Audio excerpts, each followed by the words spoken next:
Muito bem, meus queridos, paz do Senhor. Hoje o assunto é tenso, mas também o assunto é libertador. Hoje vocês vão gostar do assunto. Hoje a gente vai falar de desigrejado. Desigrejado. Deixa eu só mexer um pouquinho aqui no foco da câmera. Aqui. Então, queridos, hoje o assunto é desigrejado. Então hoje a gente vai fazer uma espécie de tira-teima. Desigrejado a quem está para o lado de fora da igreja ou para o lado de dentro. Então hoje a gente vai usar a palavra do Senhor Deus para acabar com esse problema. A gente vai resolver de uma vez por todas o problema do desigrejado. Isto é, a gente vai saber quem é que está desigrejado. Até porque a palavra desigrejado é alguém que está fora da igreja, fora completamente do corpo de Cristo, né? Desigrejado simplesmente não é igreja. Não tem parte com Deus, muito menos com as coisas que ele fala na sua palavra. Desigrejado é um amaldiçoado, é uma pessoa sem Deus no mundo, né? É complicado. Então vamos lá. Vamos entender o que é um desigrejado, né? Mas para a gente saber o que é um desigrejado, a gente vai precisar saber o que é congregar, congregação, o que é uma congregação e o que significa congregar, o que significa comunhão, o que é que significa unidade, andar junto, o que é que significa uma fé genuína, uma fé sem fingimento e por aí vai. E dentro desses assuntos que eu falei, eu dividi eles em 4 pontos. 4 pontos, vamos lá. Primeiro ponto, Amós vai falar do assunto: duas pessoas podem andar juntas se elas não estiverem de acordo? Não podem andar juntas. Lá nos evangelhos, lembrando que o capítulo 3 de Amós, quando ele fala isso, tem que entender o que ele está falando a respeito ali daquele capítulo 3, tá? Ali ele está falando de não andar junto, não entra em acordo, porque as duas famílias, né, estavam divididas, né? As duas casas de Israel estavam divididas em brigueiro. E aí ele está falando, duas pessoas vão andar juntas se não tiver de acordo? Não vai, não tem como andar junta. Lá nos evangelhos, Jesus fala que qualquer coisa que duas pessoas concordarem aqui na terra será ligado no céu. Então ali já existe uma concordância de duas pessoas entrarem em acordo. Ok. O outro ponto, segundo ponto, terceiro, né? Porque o primeiro é não andar em acordo, não andar junto porque tem desavença, tem desacordo. A segunda coisa é andar junto porque houve acordo, aconteceu alguma coisa. O que aconteceu que elas estão juntas, essas duas pessoas, né? O segundo ponto. Terceiro ponto, sim e não. Tem a ver com andar junto ou não andar junto. Tem a ver em concordar ou não concordar. Sim e não. A gente vai trabalhar um pouquinho disso aqui hoje. E por último, a quarta etapa, o quarto ponto, o quarto tópico, entenda como você quiser, é o assunto congregar, reunir-se ou abandonar a congregação, deixar de congregar. O que significa isso? Então esses 4 pontinhos, né, vai te fazer entender o que é um desigrejado, tá ok? Muito bem. Então nada melhor do que começar com uma leitura. A intenção hoje é começar o estudo com uma leitura e finalizar com uma outra leitura. Eu vou ler aqui o Salmo 133, apenas 3 versos, e depois eu vou finalizar lendo a carta aos Hebreus. Eu não sei se eu leio no capítulo 10, que fala do congregar, né, ou abandonar a congregação. Eu não sei se eu leio o capítulo 13, que fala de uma coisa interessante dentro do assunto congregar. E eu não sei se eu leio no capítulo 11, 13 e 10. Um desses 3 capítulos a gente vai ler. Isso eu vou escolher ou optar para fazer a leitura no final do estudo. Até porque eu vou gravar andando daqui a pouco e vai ser de improviso. E para onde o Espírito de Deus me levar, aí no final eu vou ler. Eu sei que vai ser em Hebreus o desfecho, mas o capítulo eu ainda não sei. Muito bem. Salmo 133 diz: como é bom e agradável que os irmãos vivam ou viverem unidos, né, em comunhão. Então essa aqui é uma frase conhecida no meio do povo de Deus, né? É muito bom que os irmãos vivam em comunhão. Ó, como é bom e é agradável. Primeira pergunta: quem são esses irmãos? E o que estava acontecendo na vida de Davi neste momento que ele escreveu isso? Né? Quem são os irmãos? Vamos, primeira pergunta e resposta já. Esses irmãos são 12 irmãos, os 12 filhos de Jacó, 12 tribos de Israel. Nesse momento eles estavam unidos. O que aconteceu? Davi foi ungido rei. Vou resumir rapidinho. Davi foi ungido rei, né, para reinar sobre Israel, uma tipologia de Cristo, né, uma sombra do que Cristo faria no futuro. Mas para isso Davi tinha uma missão, de tirar Saul da frente, mas também Davi teria que restaurar as 12 tribos, fazer as 12 tribos ficarem unidas novamente, porque elas estavam divididas e em guerra na época do rei Saul. Tanto é que uma época ficava do lado de Saul e um bando de israelitas ficava junto com Saul e o outro bando de israelitas junto com Davi. Então Davi teve a missão de reuni-los para si. Quando eles estavam lá em Hebron, né? Quando Davi é ungido rei em Hebron, as 12 tribos bateram no peito e no coração dizendo: Davi, você tem que ser nosso rei. Davi vem reinar sobre nós. Davi, agora a gente entende que você veio enviado por Deus. E aí as 12 tribos se uniram, concordaram entre si, clamaram entre si: você é nosso rei, venha reinar sobre nós. E Davi, então, inspirado por Deus, escreve isso. Que bom, que agradável que esses 12 irmãos vivam em comunhão, vivam unidos, né? Unidade, comunhão. Verso 2. E é como que o óleo precioso sobre a cabeça, a qual desce pela barba, né, de Arão, e desce para a gola das suas vestes. Então Arão é um sumo sacerdote. Nessa época aqui, já fazia pelo menos uns 400 anos, de 300 a 400 anos, que Arão já tinha morrido, né? Tá certo? Arão já morreu, já faz pelo menos 400 anos. Só que Davi está falando, né? É como o óleo que desce pela barba de Arão.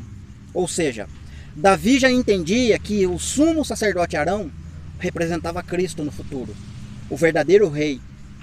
O verdadeiro rei que vai reunir no seu corpo as 12 tribos de Israel. Então, Davi, inspirado por Deus, já escreve: é como o óleo que desce na barba da Arão e desce pelo corpo, respinga da barba para vestes, né? Vai pingando no corpo todo. Ele está nada mais nada menos falando que o Senhor Jesus no futuro seria ungido como rei. E foi de fato, a carta aos Hebreus mostra isso, que ele já foi coroado como rei lá em cima. Mas a literalidade e o desfecho é só quando ele voltar de fato. Porque a igreja, o seu corpo, os que serão reunidos, congregados no seu corpo, também serão reis, serão ungidos como ele foi. Na cabeça, passou pela barba, desceu pelas roupas e vai até o pé. O corpo inteiro vai ser ungido como rei. Então Davi está dizendo: é como o óleo precioso que desce na cabeça, né? Na cabeça de Arão, desce pela barba e respinga. Arão é uma tipologia de Cristo no futuro. E o escritor aos Hebreus faz isso. Fala de Arão e automaticamente ele já joga para Cristo, que é o verdadeiro sumo sacerdote. Vocês estão entendendo? Verso 3. É como o orvalho do Hermon, que desce sobre os montes de Sião. Ali ordena o Senhor a sua bênção. E a vida eterna, né? Porque vida para sempre é vida eterna. Então é ali no Monte Hermon, no Monte Sião, que o Senhor ordena essa bênção, né? É ali. Ali onde? É para mim ir lá no Monte Sião em Israel? Ou no Monte Hermon, porque o orvalho vai descer lá? O orvalho fala da chuva, né? É Cristo descendo sobre as pessoas, né? Através do Espírito Santo. Eu preciso ir até o Monte Hermon, então? Porque Deus vai ordenar a bênção lá no Monte Hermon? Ou no Monte Sião, né? É ali que é a bênção e a vida eterna. Você já sabe que não é lá que você precisa ir. Você já sabe que a bênção é ordenada ali na comunhão, ali na unidade deste corpo, deste homem, que é formado por 12 tribos. E não só no Antigo, né, como no Novo, né? Você vê que a Bíblia fala sempre, né? Todos os salmos vai falar de Israel, não vai falar de igreja, né? O Novo Testamento usa poucas palavras para falar de igreja, mas o Apocalipse termina falando de Israel, 12 tribos, 12 tribos seladas, 12 tribos completou sua obra, chegou na sua plenitude. Não só ali, como quando vai falar da Nova Jerusalém, uma coisa que vai acontecer lá no futuro. 12 tribos estão lá, de Israel. E você não vê a palavra igreja lá, a igreja entrou pela porta tal. Não tem igreja no assunto, na conversa. Então o assunto é 12 tribos, né? 12 tribos. Então é ali, nas 12 tribos, na comunhão, na unidade dessas 12 tribos, é que Deus ordena a sua bênção e a vida eterna. E aí agora embaraçou, né? Porque você fala, poxa vida, né? A igreja, né? A igreja atual descarta isso, né? Israel é uma coisa, igreja é outra. Não, ainda tem gente que confunde, né? Que judeu é Israel, Israel é judeu, sabe? Entende? É totalmente desconexo, né, o assunto. Mas vocês conseguem perceber, né, como a palavra de Deus vai se conectando, ela vai trazendo nós para dentro dela, vai revelando a sua verdade como um todo. E aí você vai ter que tomar aquela decisão, né, aquela famosa decisão, né? Sair de cima do muro, né? Você vai ter que dizer sim, sim ou não, não. Você vai ter que entrar em acordo ou não entrar em acordo. Você vai ter que congregar ou não congregar. Você vai ter que escolher, né? E a palavra é a melhor coisa para a gente tomar essa decisão, né? A palavra de Deus nos guia, nos alimenta, nos orienta. Então, queridos, depois dessa leitura, agora eu vou fazer uma gravação andando, tá?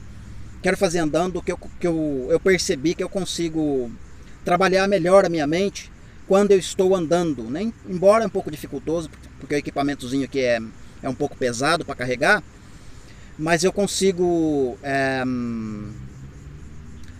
desenvolver melhor o meu pensamento, tá? Então, ok, querido. Então agora a gente vai paralisar aqui, eu vou dar um pause na gravação, porque agora eu vou gravar andando. E para gravar andando eu preciso guardar o tablet na bolsa, preciso fazer algumas coisas aqui para começar a andar. Então por isso eu tenho que parar a gravação, tá bom? Pronto, queridos. Agora a gente vai fazer a gravação andando aqui, tá?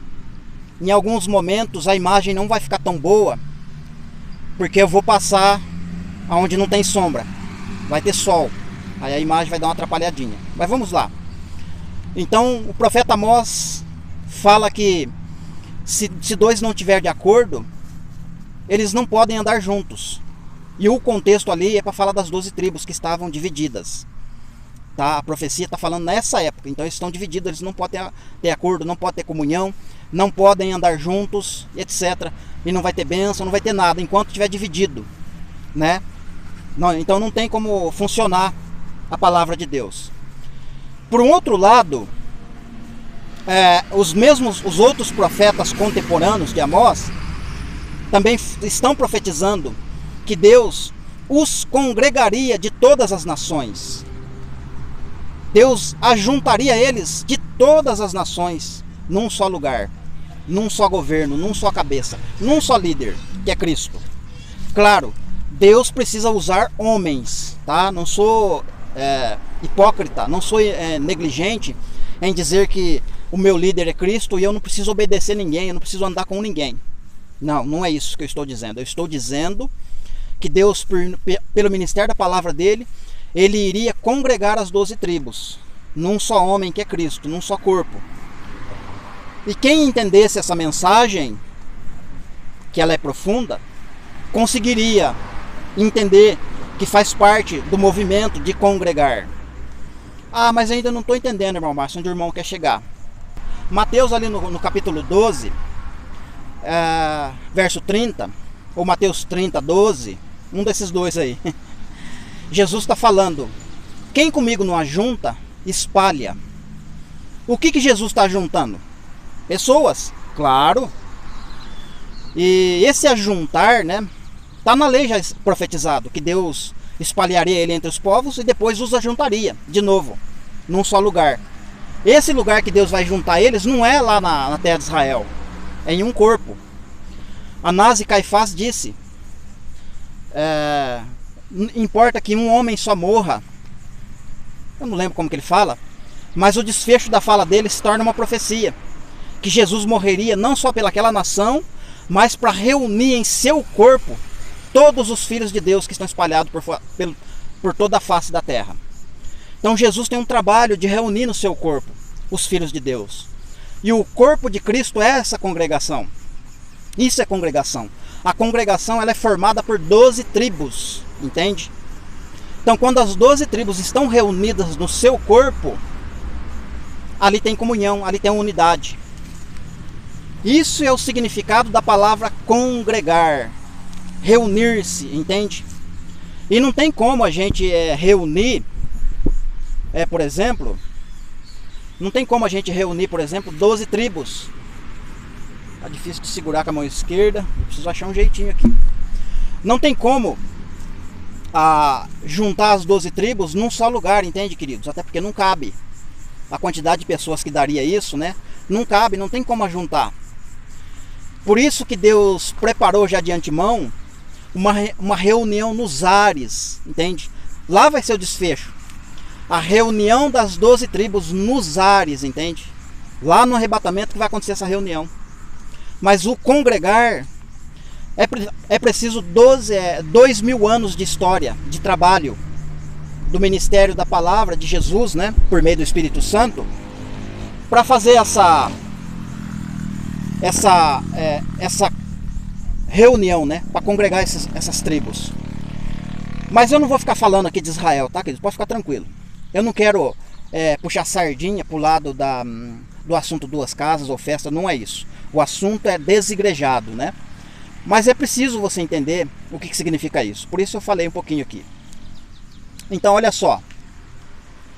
Então, quando a palavra está dizendo reunir, congregar, é os filhos de Israel, que estão espalhados por toda a face da terra.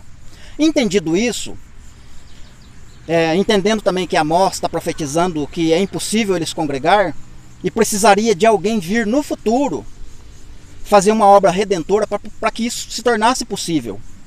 Aí sim entra aquele ponto 2, quando está lá nos evangelhos. Qualquer coisa que duas pessoas, dois de vocês, duas testemunhas, né? Dois povos, né?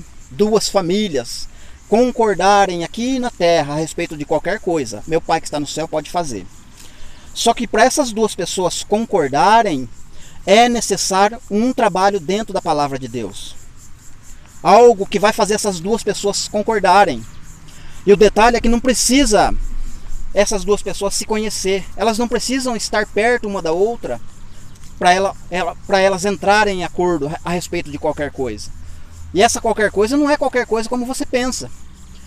Eu quero entrar em acordo com o meu vizinho ali, em oração, porque ele é evangélico também, para Deus libertar meu filho das drogas. Vou entrar em acordo e vou orar. A gente entrou em acordo. Isso serve? Claro que serve. É bíblico? É bíblico. Só que a mensagem central do assunto ali não é isso, entende? Deus quer que essas 12 tribos entrem em acordo com relação ao Messias. E entendam que é Ele que faz essa união, é Ele que faz esse ajuntamento. Ele é que cria a possibilidade da comunhão. Ele que cria a possibilidade dessas pessoas congregarem, mesmo estando longe uma da outra. Por causa do Espírito da palavra que habita na própria palavra, a pessoa está longe, mas ela entende a mensagem. Ela não precisa estar pertinho da outra pessoa para estar em comunhão, para estar em unidade. Lembra? Porque eles estão espalhados, não tem jeito de se juntar a eles. E também não tem como, por exemplo, vamos pegar aqui um exemplo. Pega a igreja Assembleia de Deus, pentecostal, e coloca ela junto com a igreja Deus é Amor, ou a presbiteriana, por exemplo. Você já sabe o que vai dar, né? Eles não vão andar juntos. Não vão entrar em acordo. Por quê? Porque há divergência entre si, entre as denominações. Então o que precisa acontecer? Precisa acontecer uma unidade na palavra, no entendimento das duas denominações. As duas têm que entender a mesma coisa na palavra. Aí sim, ela pode congregar lá no Rio de Janeiro e a outra em São Paulo, mas se o entendimento estiver pleno com relação à palavra, estão andando juntas, sem estar perto uma da outra. Esse é o ponto, querido. Entende? Você quer ver um outro exemplo? Eu vou citar aqui uma história, um evento que aconteceu com um amigo meu. Inclusive ele faz parte do grupo, um dos grupos meus lá. Só que eu não vou citar nome por conta de constrangimento, envolve pessoas, né? A gente não pode fazer isso. E eu não tenho autorização para fazer isso, inclusive. Ele é pós-tribulacionista. O irmão dele é pós-tribulacionista. O pai dele é pastor da Assembleia de Deus, é pré. O pai dele tem um amigo que também é pastor e é pré-tribulacionista. O que aconteceu? O irmão dele foi trabalhar numa obra. Eu entendo que é obra de pedreiro, né? Ele falou obra. Mas não importa. O amigo do pai dele, que é um pastor pré-tribulacionista, estava num prédio, no andar 15º. Eles estavam fazendo alguma coisa ali de trabalho. Lá também tinha um homem, que é o irmão desse amigo meu, que ele é pós-tribulacionista. Ele conhece algumas coisas com relação ao pós-tribulacionismo, né? Esse pastor pré, junto com esse irmão do amigo meu, entraram numa discussão por questões escatológicas. Só que tinha outras pessoas lá dentro do apartamento, do lugar que eles estavam trabalhando, e impediram de acontecer uma tragédia.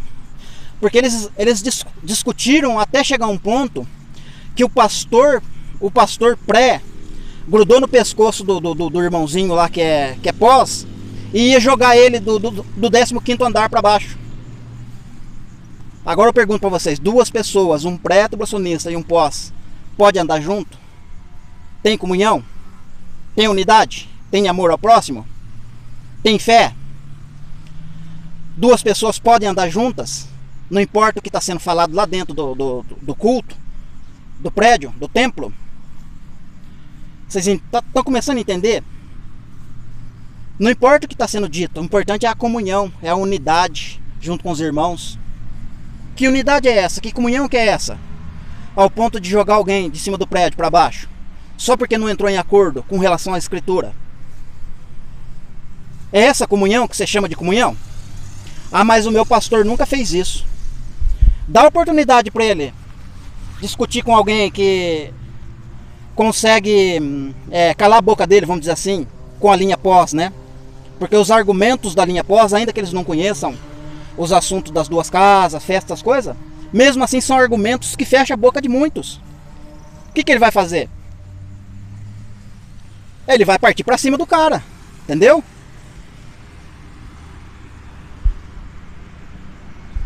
Ele vai partir para cima do cara. Você entendeu? Acua o cara na parede para você ver com a palavra. Se ele não vai mostrar o que está dentro dele. Isso é comunhão? Isso é unidade? Não é, queridos. E Deus fez o homem para viver assim? Discutindo, brigando por causa da mensagem dele? Também não fez isso. Isso não vem de Deus. Então eu não estou apoiando nenhum nem outro. Então quando acontece a discussão, os dois estão errados, porque não é para discutir, não é para brigar por causa da mensagem ou por causa da palavra. Os dois deveriam buscar a verdade contida na Bíblia, a verdade contida nas Escrituras. E aí, sem precisar discutir ou brigar, os dois vão entender a realidade. Vão se entender, vão entrar em acordo, vão andar juntos, vão estar em união. Ali, o Senhor vai ordenar a bênção. Vocês percebem? Então eu falei do ponto 1 e o ponto 2, né? Mas eu vou falar mais deles um pouquinho, né? O ponto 3 seria sim, sim e não, não, né? Como que seria isso? Como que se daria o sim, sim e o não, não? Dentro da palavra, né? Na vida prática, vamos dizer assim. Vou dar dois exemplos aqui que aconteceu comigo. E eu apliquei o sim, sim e o não, não nas duas etapas. E eu não estou jogando glória para mim não, tá, queridos? Eu quero que vocês entendam isso, tá? É mais para vocês entenderem o que significa sim, sim e não, não. Dentro da nossa casa, eu diria que é um pouco mais difícil de fazer essa aplicação, mas tem que fazer. Sim, sim e não, não. Mas a gente tem a liberdade de contornar e chegar num ponto comum, né? Dentro de casa. Mas, de um modo geral, quem, por exemplo, está gravando vídeos, está de alguma forma ensinando alguma coisa na internet, aí já é complicado. Por quê? Porque você está falando, né, o seu entendimento, você está expondo alguma coisa, que mais tarde você pode responder por aquilo. Exemplo, em outubro do ano passado, se alguém me procurasse, não precisou acontecer isso, mas se acontecesse, se alguém me perguntasse, irmão Márcio, o irmão acha que o Bolsonaro vai ganhar ou o irmão acha que o Lula vai ganhar? Se tivesse essa pergunta para mim, eu diria: Bolsonaro vai perder e Lula vai ganhar, né? Sim, sim, não, não. O que seria sim? Isso Paulo fala em Corinto, tá, querido? Com mais precisão ainda, né? Para quem está ensinando, para quem está fazendo algum trabalho, isso é conduta de quem está na liderança, inclusive, né? Paulo falando, vocês nunca ouviram eu falar sim, sim e não, não ao mesmo tempo. Porque Jesus disse, né? Ou é sim ou é não. O que disso passar vem procedência do maligno. Eu não faço isso. Como é que fala? Em mim não tem sombra de dúvidas. Ou é ou não é. Então, inclusive eu gravei vídeos a respeito do tema, né? Eu gravei falando que Bolsonaro não ganharia e que Lula ganharia. E eu disse que a igreja ia ser derrotada e envergonhada, e foi. Entende? Eu disse não. Bolsonaro vai ganhar? Não. A igreja vai ganhar? Não. Lula vai ganhar? Sim. O povo vai ser envergonhado? Sim. Tá gravado, querido. Não estou enchendo a boca para falar. Tá gravado. A mesma coisa o episódio do avivamento de agora. Já gravei 3 vídeos a respeito. É avivamento aquilo? Não. O Espírito Santo foi lá? Não. Pode assistir o vídeo. Pode assistir o vídeo, tá gravado. Ah, não, irmão, tem que esperar o fruto. Tem que ver o que vai acontecer. Você tem que observar a árvore. Querido, a árvore está mais do que exposta. Olha para a mensagem. Olha para o que o povo está fazendo. Inclusive, saiu agora as notícias, né? Tinha um gay, um homossexual tocando guitarra lá no louvor, dentro do avivamento. Olha onde está a mentalidade. Olha onde está o sim, sim e o não, não. Olha onde está a comunhão, a unidade desse povo. Onde está a sensatez? Percebe, queridos? Que não tem cabimento um negócio desse? O Espírito Santo foi lá? Não foi. É avivamento? Não é. Não é, não tem jeito, querido. Não tem cabimento, não vai vingar. Não vai vingar. Ainda foi paralisado lá o avivamento, né? As autoridades, né? A própria liderança procurou lá autoridades, aí falou que era para fechar, que não quer mais não. Quer dizer, não quer mais o Espírito Santo, não quer mais avivamento? O homem está no controle daquilo lá. Parece até uma coisa programada, né? Mas voltando para o assunto aqui. Vocês percebem o que é sim, sim e não, não? Então, quando acabou de acontecer alguma coisa, deixa eu analisar, peraí. Eu vou gravar um vídeo aqui, vou falar, talvez, né? Vou ficar em cima do muro. Depois que acontecer, que eu perceber que o resultado já vai dar para saber o resultado, aí eu vou lá e gravo o resultado. Quantos e quantos não fazem assim? Em todos os acontecimentos. Porque não está preocupado com a verdade, não está preocupado com a palavra. Está preocupado com a visualização, com a monetização. E não está nem aí com as pessoas. Isso é amor ao próximo? Coloca títulos, capinhas. Aconteceu agora, meu Deus! Você tem que ver esse vídeo. Você vai assistir, desculpa a palavra, é uma porcaria. Não tem nada a ver com o título ou com a capinha. E é cristão que está lá. Pode olhar o perfil, é cristão, é evangélico. É amor ao próximo, tô ensinando as pessoas, né?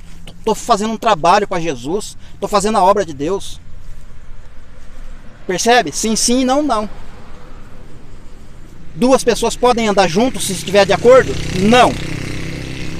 Duas pessoas podem concordar acerca de qualquer coisa aqui na Terra se estiver unida na palavra? Se a concordância estiver sendo feita pela palavra? Sim, pode andar junto. Pode fazer, pode executar, pode clamar, pode profetizar que Deus vai fazer. Qual é outro ponto? Agora a gente vai entrar para o quarto ponto, que seria não deixar de congregar, não abandoneis a congregação, né? Não abandonar a congregação. O que significa isso? Não abandonar a congregação. Então você já sabe que a gente falou no início, congregação é formada por 12 tribos. Começou na lei e terminou no Apocalipse com 12 tribos, não mudou. Deus é o mesmo ontem, hoje e sempre, ele não muda. O homem muda de pensamento, de atitude, de resposta, né? De vez em quando o homem fica em dúvida, fica com medo, mas Deus não muda. A mensagem dele não muda. Então, Deus está dizendo: não deixem, não abandonem a congregação. Não abandone, não deixe de congregar. Mas é o verso isolado, né? Hebreus 10, 24. Verso isolado. Se você voltar no começo do capítulo 10 de Hebreus, ele vai falar, né? Que a lei é sombra das coisas vindouras. O que está dizendo na lei? É algumas coisas relativas a Israel, 12 tribos. Lei, sacrifício, Páscoa, festas, lei judaica, sabe? Aquele monte de coisas que eles usam para falar. Mas e a realidade em Cristo? A realidade em Cristo é a igreja gentílica. Que mais? É a igreja santa, lavada, remida no sangue do Cordeiro. É onde tem comunhão, onde a santidade, alto padrão. Querido, você tem que usar uma gravata, você tem que fazer teologia, você tem que falar com eloquência, você tem que convencer o público com a sua palavra, com a sua postura. Você não pode falar aí de qualquer jeito, entende? Se você tiver de short, de camiseta polo, o Espírito Santo não vai descer sobre você. Se você tiver de chinelo de dedo, então, pelo amor de Deus, não faça isso. Tem que vestir gravata, terno. Você tem que se arrumar bem, uma boa aparência. Aí o Espírito Santo vai te conduzir, o Espírito Santo vai te encher por completo, porque você está limpo por fora. Então a carta aos Hebreus começa. Eu relo o dedo aqui no sensor, aqui no bagulho do zoom, e aproxima muito meu rosto. Então a carta aos Hebreus, o capítulo 10 de Hebreus, está falando de fé sem fingimento, de boas obras, de alguém que, sabe, vestiu a camisa do Evangelho, vestiu a camisa da fé e defesa do Evangelho, do sacrifício redentor que Cristo fez, e que não podemos nos portar de qualquer forma. Temos que ter uma palavra sólida, firme, concreta, uma fé firme, sem fingimento, e ensinar com coerência, fazer mesmo valer a pena o sacrifício. E ele vai discorrendo o assunto ali, trabalhando a ideia, sempre martelando em cima da fé. A fé, o firme fundamento.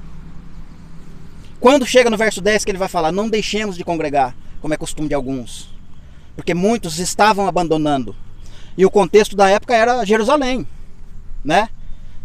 Eles estavam deixando de congregar dentro dessa mensagem de ajuntar as 12 tribos, querendo voltar para as práticas da lei, para as práticas de fazer sacrifícios, para as práticas de circuncisão e tantas outras coisas que envolvem, né? Ali a lei. Irmãos, não deixem de congregar como é costume de alguns. Vamos nos manter firmes nas boas obras para estimularmos outros irmãos a fazer essa mesma obra. Voltando aqui ao raciocínio, a gente estava falando então do capítulo 10 da carta aos Hebreus. Eu precisei dar uma paradinha aqui, que chegou um rapaz ali pedindo informação. Deixa eu mudar a tela aqui para ficar legal aqui. Aí. Então, queridos, ele está martelando em cima da fé, a base firme, né, do fundamento, do evangelho, etc, sabe? Então ele não está falando de um templo físico, de abandonar a igreja no prédio, essas congregações aí, sabe? Não está falando disso. No capítulo 11, ele vai fazer uma lista enorme de pessoas que foram heróis na fé, pessoas que o mundo não é digno de ter aquelas pessoas como seres viventes no meio do mundo. O mundo não é digno dessas pessoas. E essas pessoas pagaram com sua própria vida. Deram a sua vida em prol do Evangelho. Investiram a sua vida. Ofertaram a sua vida em prol do Evangelho. Então é nesse tipo de fé que ele está falando no capítulo 10. De um amor sem fingimento, entende? Amor ao próximo de verdade. Ver o próximo sendo enganado e ir lá e falar, olha, tá errado isso aí que está acontecendo. Está enganando as pessoas. Isso é amor ao próximo. Amor sem fingimento. Não é um amor que dá tapinha nas costas. Sabe, vai lá e dá tapinha nas costas da pessoa, não corrige o erro, não fala nada e deixa por isso mesmo. E aí nem ela nem você, né, tá brigando, tá tendo união, tá tendo comunhão, porque, né, você foi lá e apaziguou a situação. Mas deixou de falar. Os dois sentou em cima do erro, da mentira. Deixou de falar. Capítulo 12 vai entrar no assunto de correção, né? Principalmente do deserto. Não é o foco aqui, mas certamente ele está falando do deserto. E o capítulo 13, ele vai entrar no assunto de pessoas que... A mesma galera do capítulo 11, é claro. A mesma galera. Só que ele vai falar pra gente honrar essas pessoas. Não se esquecer dessas pessoas. Viver como se estivesse preso junto com aquelas pessoas. Sentir a dor delas quando elas foram decapitadas, cortadas pelo meio, quando elas foram perseguidas, quando elas estiveram com fome, com frio. Se sentir como se elas estivessem, como se você estivesse lá naquele lugar. Unidade, comunhão. Você entende? E agora eu vou pausar aqui e vou ler. E eu vou ler mesmo no capítulo 13, né? Vou ler no capítulo 13 para a gente fechar a mensagem. Tá bom, queridos? Então vamos lá, vamos fazer a leitura agora. Então, queridos, não sei como que vai ficar a imagem, tá? Porque o sol apareceu de novo, ficou mais forte.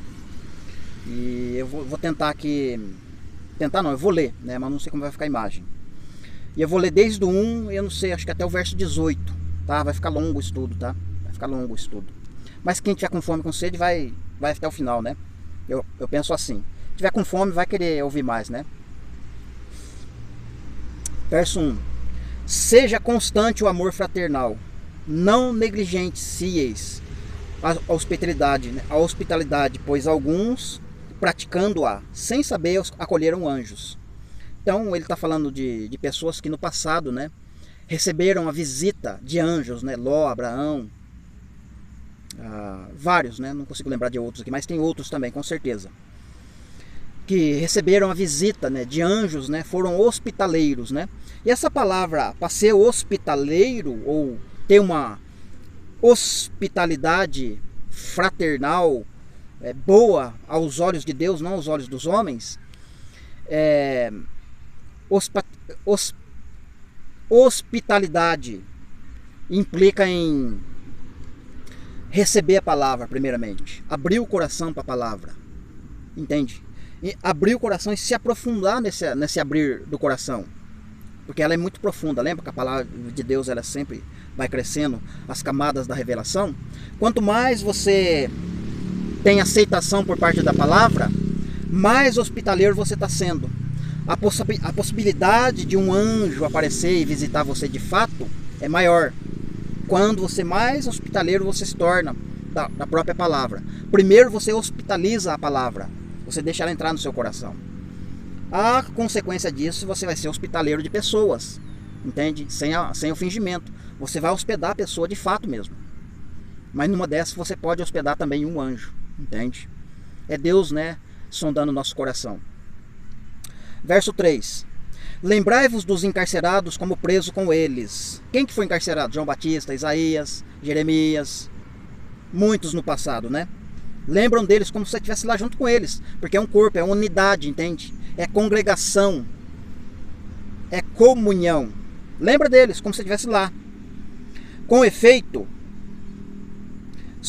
dos que sofrem maus tratos, como se com efeito você mesmo fosse a pessoa que está sendo maltratada. Você entende? Se colocar no lugar da pessoa. Digno de honra entre todos seja o matrimônio, bem como o leito sem mácula, porque Deus julgará os impuros e adúlteros. Então ele está fazendo... O leito é para aquele que se deita com a prostituta. Então é como se estivesse falando de Jesus e o anticristo. Jesus com a sua igreja, que a igreja é virgem, é imácula, sem mancha, porque ela não é adúltera, né? Mas em contrapartida tem pessoas que se encontram na condição de prostituta, que está se deitando com o anticristo. Não é só na última semana que tem anticristo. João escreveu, muitos anticristos, no plural, têm surgido no mundo. Então, toda geração está experimentando isso. Ou está deitando com Jesus, ou está deitando com o anticristo. Sim, sim, não, não. Andar ou não andar. Ou você está em comunhão, ou você não está em comunhão.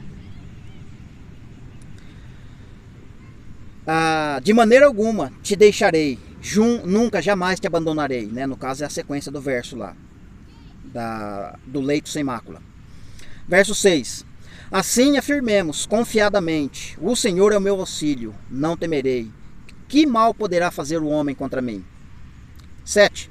Lembrai-vos dos vossos guias, os quais vos pregaram a palavra de Deus, e considerando atentamente o fim da sua vida, imitai a fé que eles tiveram. Quem que pregou a palavra para você? Foi alguém, né? Com certeza, um homem. Claro, o pastor. Como que era o entendimento dele no passado, quando você começou a entender o evangelho? Ele era calvinista, ele era pré-tribulacionista, ele era adventista, ele era presbiteriano, ele era da congregação, ele era da quadrangular, ele era metodista, ele era, sei lá, qual religião, qual doutrina, qual denominação que ele era. Ele foi usado por Deus? Foi. Assim como os ímpios, né, sem perceber, eles espalham a palavra também. Os acontecimentos que acontecem, mesmo sendo ruim no meio do povo de Deus, eles estão espalhando a palavra, o evangelho, entende? Estão contribuindo. Lembra que Paulo fala que todas as coisas cooperam para o bem? Em todos os sentidos. Então, mas qual fé que te chama a atenção? É a fé daquele pastor que pregou a mensagem para você? Ou é a fé de Raabe, a fé de Gideão, de Baraque, a fé de Paulo, a fé de Mateus, a fé de Josué, a fé de Moisés, a fé de Enoque, a fé de Abel? Qual fé que tem chamado a sua atenção? A fé do homem que pregou para você pela primeira vez? Ou a fé desses homens dos quais lá no capítulo 11 ele está falando? Lembra a fé deles. Porque o que impacta a minha vida é a palavra, é a história desses homens. É como eles se comportaram no requisito fé, unidade e comunhão. Imitai a fé deles. Deles quem? Daqueles que estão lá no capítulo 11. É daquela galera lá que você tem que imitar a fé, não do pastor. Você não tem que imitar a minha fé. Você não tem que imitar a fé do irmão Luiz Shimoyama. Você não tem que imitar a fé do Pedro, do Igor, do Alex, dos dois Wagners, do Ricardo e de tantos outros irmãos aí que tem canais no YouTube. Você não precisa imitar a fé desses homens, nem muito menos a minha fé. Eu não estou falando para você imitar a minha fé.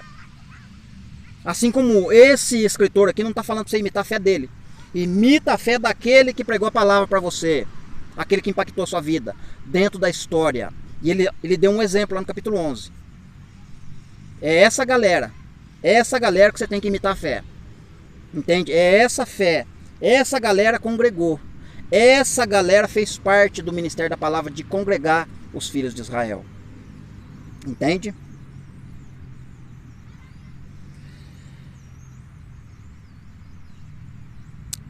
Verso 8. Jesus Cristo ontem e hoje é o mesmo, e para sempre o será.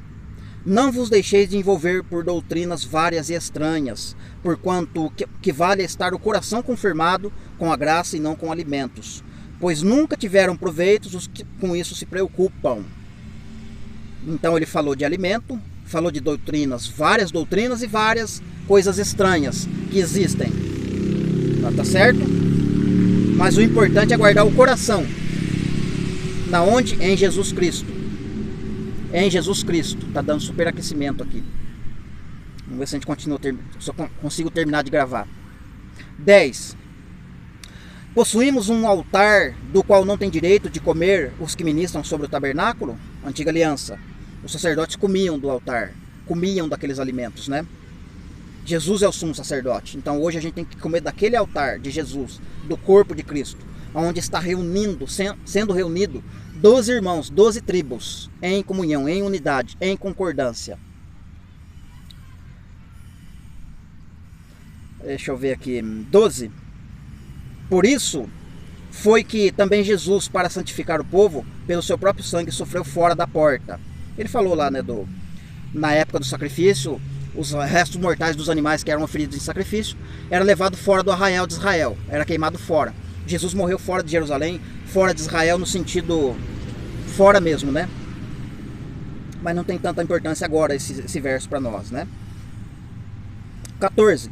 Na verdade, não temos aqui cidade permanente, mas buscamos uma que há de vir. Por meio de Jesus, pois ofereçamos a Deus sempre sacrifício de louvor, que é o fruto dos lábios que confessam seu nome.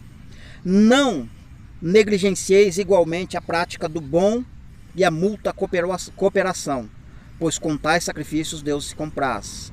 17. Obedecei os vossos guias e sede submissos para com eles, pois eles velam por vossa alma, como quem deve prestar contas, para que façam isto com alegria e não gemendo, porque isto não aproveitará para vocês, né? Então até aqui tá bom a leitura, vou parar por aqui. Então esses guias, por exemplo, que velam pela nossa vida, já morreram, né? Foram, porque as pessoas por onde eu conheci o Evangelho, elas se desviaram, né? Na época que elas foram usadas por Deus, vamos dizer assim, abre aspas, já não estava correto, né? Já estava dormindo, vamos dizer assim. Mas como que eu vou obedecer essas pessoas, né? Esses guias, vamos dizer assim, se esses guias dos quais eu conheci no passado não estão se comportando como os guias, né, que estão contidos no livro, na carta aos Hebreus? Moisés, Arão, Josué, Débora, Davi, Salomão, vários. É esses guias que velaram por a minha alma. Por algum momento, eles sofreram no corpo seu. Pagaram com a sua própria vida para deixar um testemunho para mim.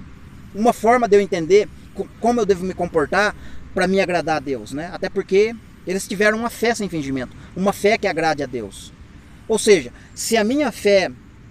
eu não tenho coragem de morrer por causa do Evangelho. Eu não tenho coragem de pagar um preço por amor ao Evangelho. E não é só morrer, sofrer perseguição. Outra coisa, é uma fé onde você separa tempo de qualidade para estudar a Bíblia, para ler a Bíblia, para entender algumas coisas. Entende? Isso é fé. Agora a pessoa não lê Bíblia, não está nem aí com Bíblia. Não tem mensagem. Se vai ouvir a mensagem, não está certa a mensagem. Só quer ficar no negócio de louvor. Quando não é louvor, é falar em línguas. É repleplé. Sabe aquelas coisas, aqueles movimentos que eles fazem? Cruzada de milagres, culto de poder e por aí vai. Deus não está falando para me seguir isso. Isso não como é que fala? Isso não é testemunho para mim. Isso não está sendo me guiando. Isso não está trazendo edificação para mim. Pelo contrário, isso me irrita. Não traz edificação para mim. Mas quando eu olho para esses homens, quando eu leio, quando eu medito em cima da história deles, eles me edificam.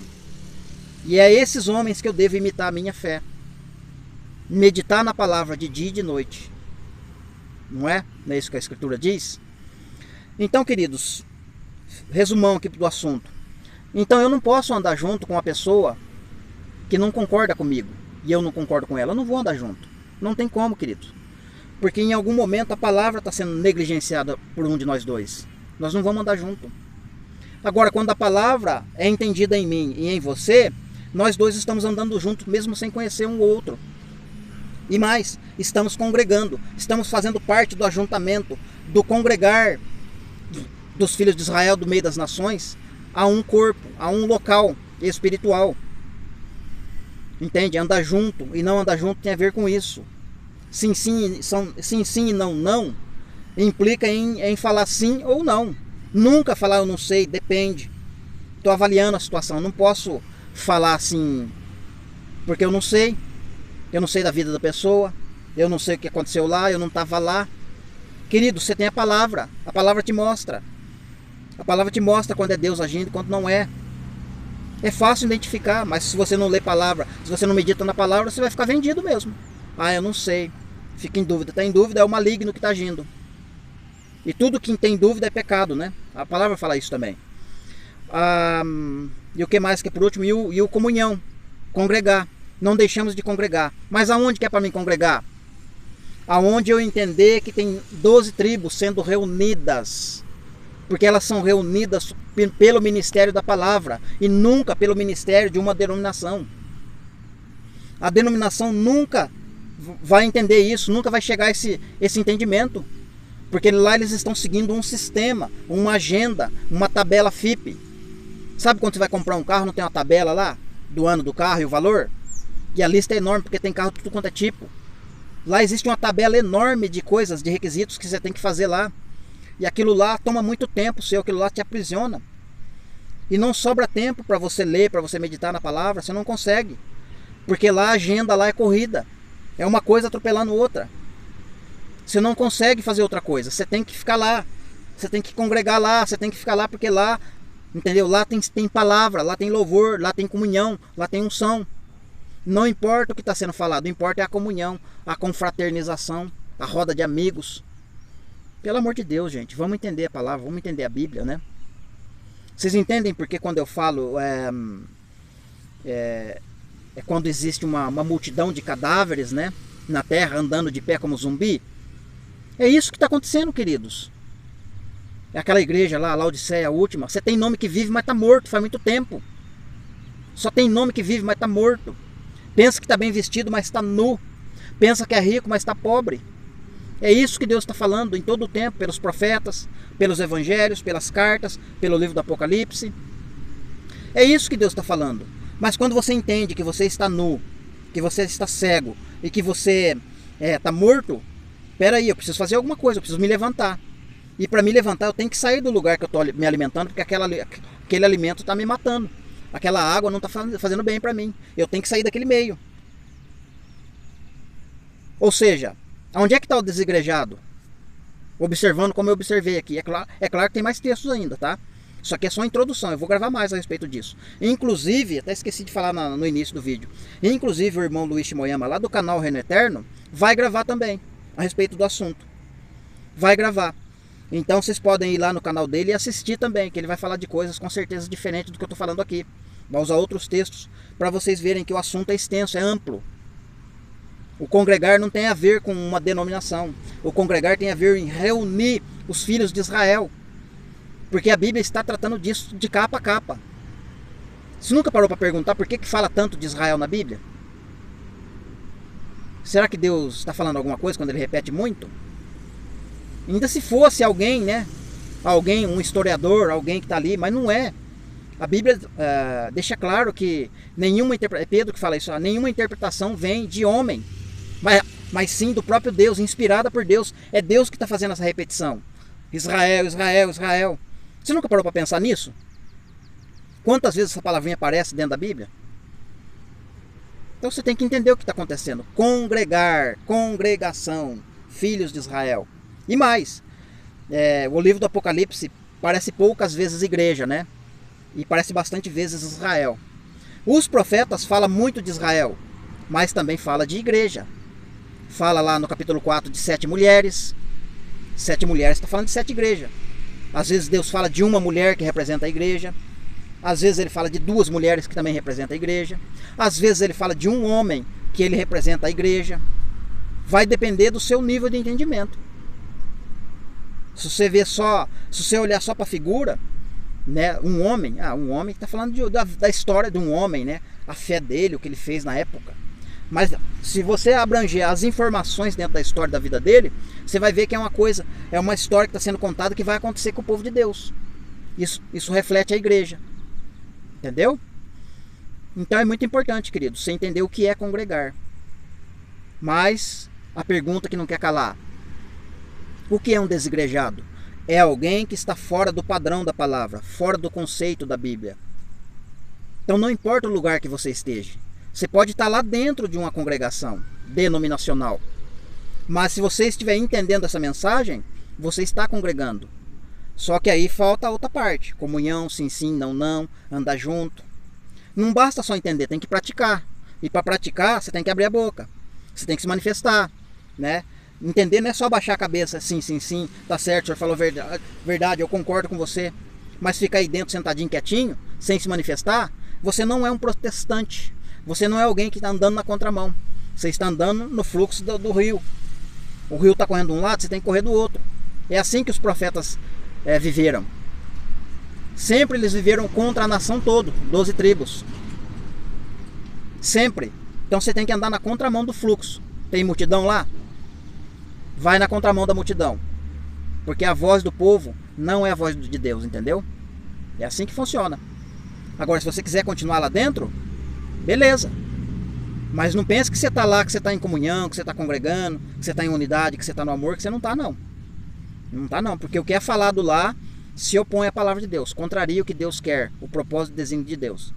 Então a verdadeira união está dentro do propósito de Deus. O verdadeiro propósito é unir os filhos de Israel, reuni-los num só corpo. Aí tem comunhão, ali Deus ordena a bênção, ali você vai estar no propósito, vai estar no caminho. Então o desigrejado é quem está fora da mensagem, fora das escrituras, fora do conceito da Bíblia. Isso é desigrejado. tá ok? Então tem desigrejado dentro e fora. Só que o que está dentro tem que tomar cuidado, né? Tem algumas coisas para ele fazer. Pode ser que ele acordou agora, então ele precisa ainda dar uma olhada à sua volta para ver para que lado que ele vai levantar e correr.